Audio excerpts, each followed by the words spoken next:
മനുഷ്യന്റെ മനസ്സും വയറും തമ്മിലുള്ള ബന്ധം ആർക്കൊക്കെ അറിയാം? നമ്മുടെ കുട്ടികൾക്ക് ഇപ്പോൾ എക്സാം ടൈം ആണല്ലേ.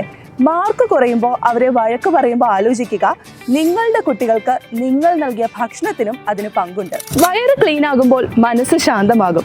അങ്ങനെ മനസ്സും വയറും സെറ്റ് ആകുമ്പോൾ നമ്മുടെ ബ്രെയിൻ ഡോപാമിൻ എന്നൊരു ഹാപ്പി ഹോർമോൺ റിലീസ് ചെയ്യുകയും അതിലൂടെ ഏകാഗ്രതയോടുകൂടി കുട്ടികളെ പഠിക്കാൻ സഹായിക്കുകയും ചെയ്യും. ഇനി നമ്മുടെ കുട്ടികൾ എക്സാം ടൈമിൽ ഫോളോ ചെയ്യേണ്ട കുറച്ച് ഫുഡ് ഹാബിറ്റ്സ് നോക്കാം. എല്ലാ ദിവസവും കാഷ്യൂസ്, പീനട്സ്, നട്ട്സ് തുടങ്ങിയവ കൊടുക്കുക.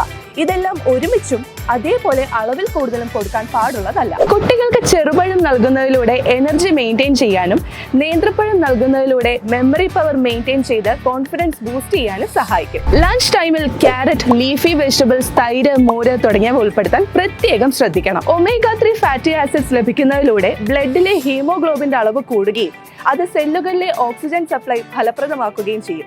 അതിന് ഏറ്റവും നല്ലത് റെഡ് മീറ്റും ചെറിയ മീനുകളുമാണ്. മധുരം കഴിക്കാതെ മലക്കം പറഞ്ഞാൽ മധുരയ്ക്ക് ഓർമ്മകൾ മാഞ്ഞു പോകുമെന്നാണല്ലോ. മധുരത്തിനായി ശർക്കര ഉപയോഗിക്കാം. അതിനായി ശർക്കര ഇട്ട പായസം, അരിയുണ്ട, കപ്പലണ്ടി മിഠായി, അവൽ വിളയിച്ചത് തുടങ്ങിയവ കഴിക്കുക. ഇതൊന്നും ഇഷ്ടമല്ലാത്ത കുട്ടികളുണ്ടാവുമോ? ഫ്രൂട്ട്സിന്റെ കാര്യത്തിൽ ആപ്പിൾ, ഓറഞ്ചും ആണ് കേട്ടോ ബെസ്റ്റ്. ഇനിയാണ് കഥയിലെ നായകന്റെ entry. The most important factor, വെള്ളം.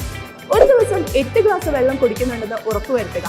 പഠിച്ചുകൊണ്ടിരിക്കുമ്പോൾ അരമണിക്കൂർ കൂടുമ്പോൾ അറ്റ്ലീസ്റ്റ് 1 കവിൾ വെള്ളം കുടിക്കുക. അപ്പോൾ all the best for your exam.